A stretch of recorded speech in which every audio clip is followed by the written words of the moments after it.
Linda, friend of Hastings Park, would you like to tell us your story? Well, Hastings Park has kind of been a battleground for many, many years, and the last few years have been no exception since the master plan was approved in 2010, and recently the governance review put the PNE board in charge of the park permanently.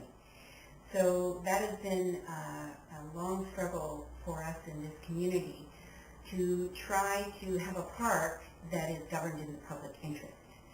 And so that's been our biggest concern, is that the park is actually governed so that the public access and public accountability are the most important issues in the park. And with the PNE board being in charge now on a permanent basis, we don't think that's going to be the case. Well, Linda, I attended a couple of your Hastings Park meetings at the Hastings Park Community Center, and I must say it was very strong sentiment that you actually did have the right solution, and that was for a more democratic process. But the city hired this KPMG expert to tell us what we should do in terms of this governance model. What was flawed about that process? Well, from the very beginning, we had been petitioning City Council regarding the governance review since before the master plan was approved, and we wanted very much to be part of the process. So we lobbied the City Council, we put forward a process, we thought that everything was going to be appropriate because they agreed with the outline we gave them of the process. And when in fact it came to be, Friends of Hastings Park was not allowed to be a member of the stakeholders group because we learned later that that was because we had a point of view, because we had suggested that the park board was the most reasonable body to be in charge of this park, like every other park in Vancouver. So that was the beginning, that we weren't a part of the process, but KPMG did interview Friends of Hastings Park, and we gave them a lot of information that we thought was critical to the governance models that would be put forward. But in fact, none of the input that we put forward was a part of the report. We didn't see any evidence of it anywhere. And the people in our community who were part of the stakeholders group had very serious concerns about the process. They didn't feel like they were engaged in a process of understanding governance models and what would be the best model for Hastings Park. It was more like, it almost seemed like it was a setup to create a situation where the only reasonable answer would be to put the PNE in charge. And so when the first public meeting occurred and the KPMG put out 3 options for governance of the park, 2 of them had incorrect information. The park board model and the city department model both had information that was completely wrong. And based on feedback from those 3 options, KPMG developed their final option to put the PNE in charge. So the process was incredibly flawed.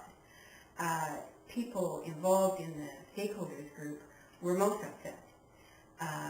And when we corrected the information and got a correct answer from them, even then they said, well, it doesn't matter, we're moving ahead.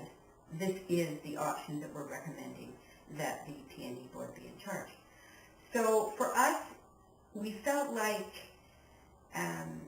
it had been a setup from the beginning, that there was never really any intent to do anything except put the PNE board in charge, and that the KPMG were just kind of dupes in the process to make sure that the PNE was the decision in the end.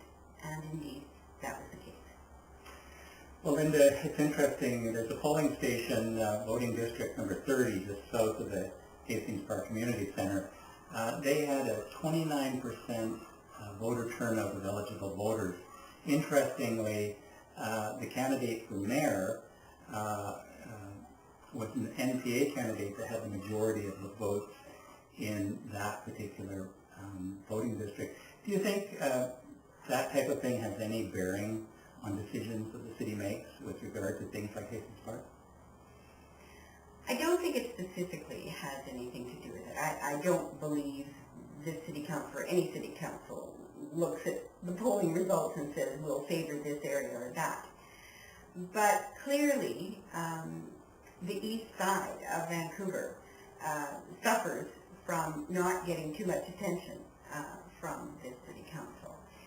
We have fewer park areas than the rest of the city. We feel like this was an opportunity at Hastings Park to give the east side of the city a large park area that could be a wonderful space. But that, I think that didn't happen, obviously. But the turnout is probably more important than whether or not the city council analyzes poll by poll which area of the city they will select. I think the sad truth is that people in our city are not engaged in the process of city government. And that's a very sad thing, because your city government is perhaps the one that deals with issues that are closest to the hearts of most people. And so that would be, it's a very important thing for us to vote in our city elections, but unfortunately it has the worst turnout of any level of government election. Well, that's absolutely right, Linda. And in fact, more than 4 out of 5 people eligible voters did not vote in the last election. What advice would you give those individuals next time up? Well, obviously to vote. It's really, really important. We Friends of Hastings Park are not a partisan organization, but voting in a civic election is a critical piece of work for every person who cares about their neighborhood, who cares about their city, who cares about all of the issues that impact us on a daily basis. The city government is the one that has the most impact on us, and so it's really, really important for people to begin to understand that and to get out and to vote in elections, because without that, we're not going to get the kind of city councils that are responsive to our issues as community members and as residents of the city. Well, Linda, a great friend of Hastings Park, thank you very much for your time today.